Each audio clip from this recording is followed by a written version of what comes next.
বিসমিল্লাহির রহমানির রহিম। আসসালামু আলাইকুম ওয়া রাহমাতুল্লাহ। Welcome to Riaz economic zone. আমি মোহাম্মদ রিয়াজ। তো এখন তোমাদের সাথে শেয়ার করব নমুনায়ন বিন্যাসের দুটি প্রমাণ। তো প্রথম প্রমাণটি হলো,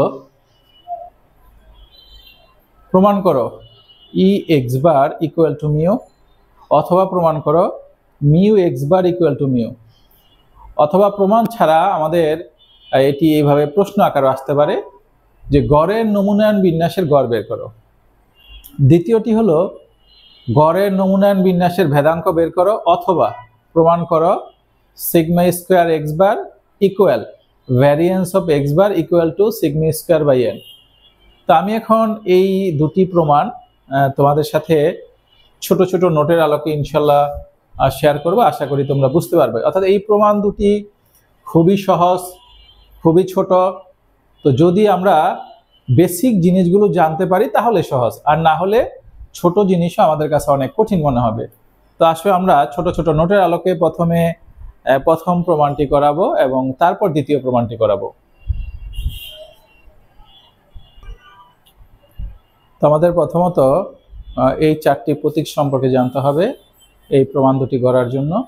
তো গড়ের নমুনায়ন বিন্যাসের গড়, এটাকে আমরা মিউ এক্স বার অথবা ই এক্স বার দিয়ে প্রকাশ করি। ই এর মিনিং কি অবশ্যই তোমাদেরকে আমি শেখাবো।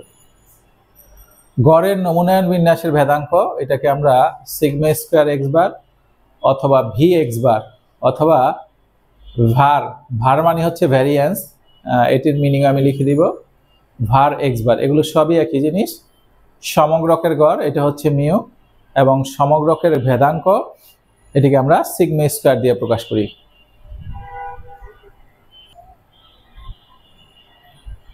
আমরা ই দিয়ে বুঝে থাকি ম্যাথমেটিক্যাল এক্সপেকটেশন, তো এটার বাংলা আমরা বলে থাকি গাণিতিক প্রত্যাশা। তো আমাদের গাণিতিক প্রত্যাশাকে আমরা গাণিতিক গড় বলে থাকি, অর্থাৎ গাণিতিক প্রত্যাশা আর গাণিতিক গড় আমরা একই জিনিস ধরে থাকি। ভি দিয়ে বোঝায় ভ্যারিয়েন্স, ভ্যারিয়েন্সের বাংলা শব্দ হচ্ছে ভেদাঙ্ক। আমাদের এই অর্থনীতির জন্য পরিসংখ্যান এই সাবজেক্টটির মধ্যে অনেক জায়গায় আমাদের ই এর এবং ভি এর ব্যবহার রয়েছে, অর্থাৎ যে সকল জায়গায় আমরা ই এবং ভি ব্যবহার করি সেখানে আমরা আসলে এই ব্যাখ্যার জন্য ব্যবহার করে থাকি। এবার আমাদের এই নোটটি জানতে হবে। দেখো এক্সপেকটেশন অফ এ এক্স, তাহলে এখানে এক্স এর সহগ কি রয়েছে এ।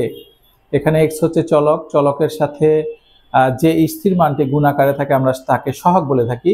এখন নিয়ম হলো, তো এক্সপেকটেশন অফ এ এক্স, চলকের সাথে যদি সহগ থাকে এই সহগটি এক্সপেকটেশনের বাম দিকে চলে যাবে। দেখো এই এক্স এর সাথে যে সহগ ছিল এ, এটা দেখো আমাদের ই এর বাম দিকে চলে গেল, তাহলে কি হলো এ ই এক্স। এখন যদি আমরা একটা এক্সাম্পল দেখি, এখানে সহগ কি রয়েছে 3 রয়েছে, তাহলে 3টা সামনে চলে যাবে, তার মানে 3 ই এক্স। আমরা যদি আরেকটি এক্সাম্পল দেখি ই এক্স বাই 5, তাহলে অবশ্যই এখানে এক্স এর সাথে মনে মনে একটি 1 রয়েছে, তার মানে আমাদের সহগ হচ্ছে 1/5। এই 1/5 সামনে চলে আসলো, আমরা ই এক্স এভাবে লিখতে পারি। এরপর হচ্ছে আমাদের 2 নম্বরের মধ্যে যে নোটটি লেখা হয়েছে সেই সূত্র আমাদের জানতে হবে। যদি আমরা কখনো এই প্রমাণের মধ্যে ই এক্স ওয়ান পাই, ই এক্স ওয়ানের পরিবর্তে আমরা মিউ লিখি, ই এক্স টুর পরিবর্তে আমরা মিউ লিখি, এবং ই এক্স এন এর পরিবর্তে আমরা মিউ লিখি, অর্থাৎ আমরা এই সূত্রটি ব্যবহার করব। এরপরে আমরা 3 নং যে নোটটি রয়েছে, দেখো সেখানে রয়েছে mu plus dot dot dot mu plus mu. অর্থাৎ আমাদের কাছে আপাতত দৃষ্টিতে মনে হতে পারে যে এখানে 3টি মিউ রয়েছে, অর্থাৎ এই মিউগুলাকে যদি যোগ করি, তোমরা অনেকেই ভুল করে 3 মিউ লিখবে, কিন্তু আসলে এখানে 3টি মিউ নেই। এখানে যেহেতু এই যে ডট ডট রয়েছে, তার মানে কি এখানে আরো অসংখ্য মিউ রয়েছে। এখন আসলে আমাদের যে এখানে কতটি মিউ রয়েছে এটা অনেকের একটি প্রশ্ন বা কনফিউশন জাগে। তো আমরা যেহেতু এক্স চলকের n সংখ্যক মান নিয়ে এখানে কাজ করি, এই জন্য আমাদের মিউটি n সংখ্যক বার রয়েছে। এই জন্য আমরা এইটার পরিবর্তে আমরা স্মল n তারপরে মিউ লিখব।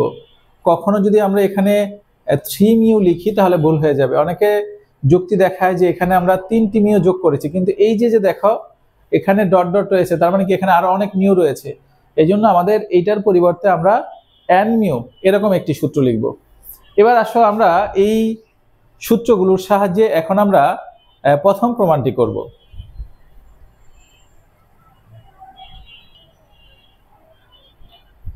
তো আমরা এখন E X bar equal to mu এর প্রমাণটি করব। মনে করি এন, অবশ্যই এটি ক্যাপিটাল এন, এন সংখ্যক সমগ্রকের গড় মিউ এবং উক্ত সমগ্রক হতে নমুনাগুলো হলো x1 x2 xn। সুতরাং ই এক্স বার ইকুয়াল টু ই থাকলো। তো আমরা এক্স বারের সূত্র কি জানি, যে আমরা এই যে মানগুলো রয়েছে দেখো x1 x2 xn, তার মানে এই মানগুলোকে যোগ করে যোগফলকে যদি আমরা এই n দ্বারা ভাগ করি তাহলে আমরা কি পাই, অবশ্যই আমরা এক্স বার পেয়ে থাকি।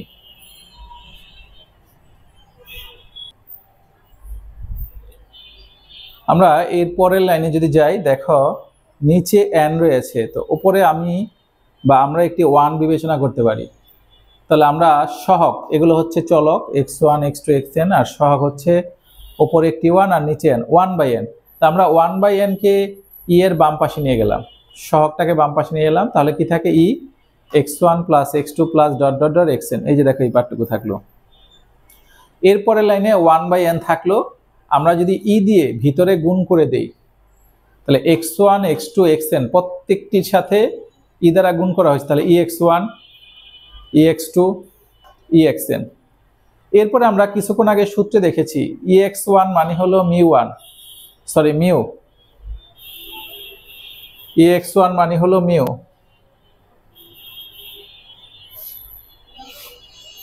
ex2 এটাও সমান mu plus dot dot dot exn, এটা হচ্ছে মিউ। তো আমরা এখন এই মিউগুলোকে যোগ করব। তো আমরা এই মিউগুলো যদি যোগ করি তাহলে এখানে 1 2 3 না, 3টি মিউ নেই, এখানে n সংখ্যক মিউ রয়েছে। তাহলে যদি আমরা n সংখ্যক মিউ লিখি তাহলে কি হয় দেখো,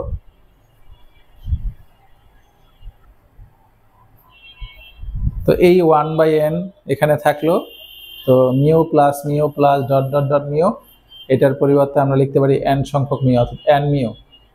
উপরের n নিচের n কাটা যায়, এখানে মিউ থাকে, তার মানে আমরা বলতে পারি সুতরাং ই এক্স বার সমান মিউ। এই ছিল আমাদের প্রথম প্রমাণটি। এবার আমরা দ্বিতীয় প্রমাণটি করব। তো দ্বিতীয় প্রমাণটি করার জন্য আমাদের কিছু সূত্র লাগবে, আমরা প্রথমে সেই সূত্রগুলো শিখব, তারপর প্রমাণটি করব।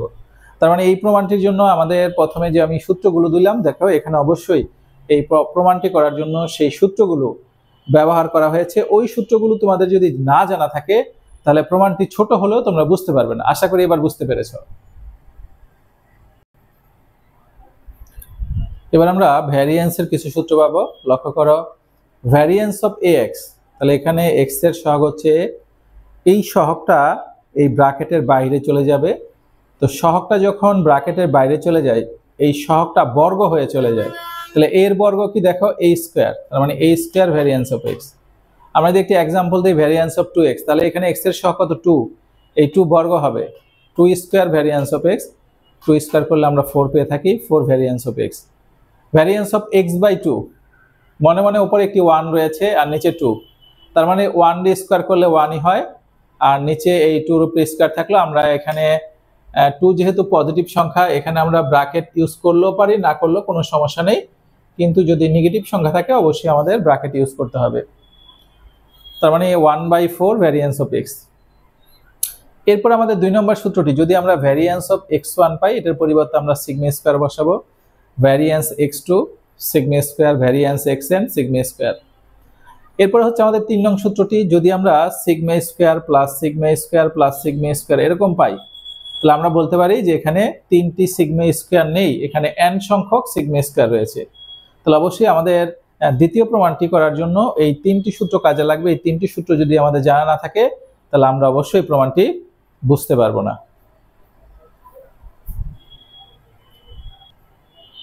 আমরা আরো একটি সূত্র শিখব, ভ্যারিয়েন্স অফ -x। এবার দেখো x এর সাথে যে সহগটি রয়েছে সেটি মাইনাস, তো মাইনাস থাকলে আমরা এই -a কে ফার্স্ট ব্র্যাকেটের মধ্যে ঢুকিয়ে তারপরে স্কয়ার দেব, কারণ তোমরা যদি মাইনাস সহ এটাকে স্কয়ার না দাও, শুধু এর উপরে যদি স্কয়ার দাও তাহলে কিন্তু আমাদের মাইনাস থেকে যাবে। এজন্য -a তার উপরে স্কয়ার হবে, তাহলে মাইনাসের উপরে স্কয়ার করলে প্লাস হয়, তাহলে এর উপরে স্কয়ার থাকলো আর সাথে ভ্যারিয়েন্স অফ x থাকলো। তো আমরা যদি একটি এক্সাম্পল দেই, এখানে x এর সহগ কত -5, তার মানে -5 ব্র্যাকেট দিয়ে স্কয়ার, তারপরে ভ্যারিয়েন্স অফ x, এটাকে স্কয়ার করলে 25 হয় ভ্যারিয়েন্স অফ এক্স। তাহলে আমরা অবশ্যই এই 4টি সূত্র যদি মনে রাখতে পারি তাহলে আমরা দ্বিতীয় প্রমাণটি বুঝবো। আমরা এবার দ্বিতীয় প্রমাণটি শুরু করি।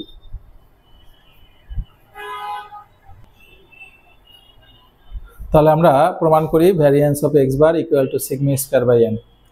মনে করি এন, ক্যাপিটাল এন সংখ্যক সমগ্রকের ভেদাঙ্ক সিগমা স্কয়ার এবং উক্ত সমগ্রক হতে স্মল এন সংখ্যক নমুনাগুলো হলো x1 x2 xn। সুতরাং variance of x bar equal to variance থাকলো, তাহলে এক্স বারের সূত্র কি? x1 plus x2 plus dot dot dot xn divided by n।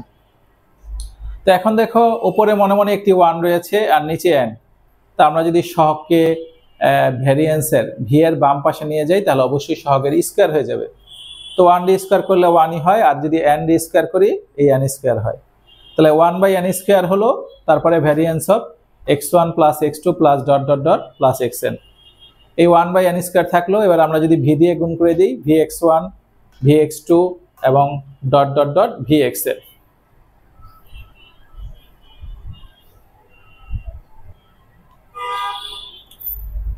তো আমরা এরপরে যদি এই লাইনে চলে যাই, এখানে যা আছে থাকলো ভ্যারিয়েন্স অফ x1 সমান sigma square, variance of x2 সমান sigma square, variance of xn সমান সিগমা স্কয়ার। এখন যদি আমি এই সিগমা স্কয়ারগুলো যোগ করি তাহলে n সংখ্যক সিগমা স্কয়ার। তাহলে উপরে 1 এর সাথে সিগমা স্কয়ার গুণন হয়ে গেল, তাহলে সিগমা স্কয়ার থাকলো, নিচে n স্কয়ার, উপরে একটি n, একটা n যদি কাটা যায় একটি n থাকে। তার মানে আমাদের এইটাই কিন্তু প্রমাণের শেষ অংশ ছিল। তাহলে আমরা কি লিখতে পারি? সুতরাং আমরা বলতে পারি যে variance of x bar equal to sigma square by small n. Proved. এই ছিল আমাদের নমুনায়ন বিন্যাসের অধ্যায়ের মধ্যে দুটি প্রমাণ, অথবা আমাদের থিওরিক্যালের ভিতরে আজ যদি আসে তাহলে বলবে নির্ণয় করো। তো বোঝানোর সময় অজান্তে কিছু ভুল ত্রুটি হতে পারে, হওয়াটাই স্বাভাবিক। আশা করি ভুল ত্রুটি ক্ষমা এবং সুন্দর দৃষ্টিতে দেখবে। যদি কোনো জায়গায় কেউ না বুঝে থাকো এবং কোনো জায়গায় তোমাদের যদি কোনো প্রশ্ন থাকে, কোনো কনফিউশন থাকে, অবশ্যই আমাকে জানাবে। ইনশাল্লাহ আমি তোমাদের কনফিউশন দূর করব এবং সঠিক উত্তর দেওয়ার চেষ্টা করব। তোমরা যেখানেই থাকো ভালো থাকো, সুস্থ থাকো, নিরাপদে থাকো, সবসময় প্রত্যাশা এবং দোয়া করি। আজকে পর্যন্তই। আল্লাহ হাফেজ।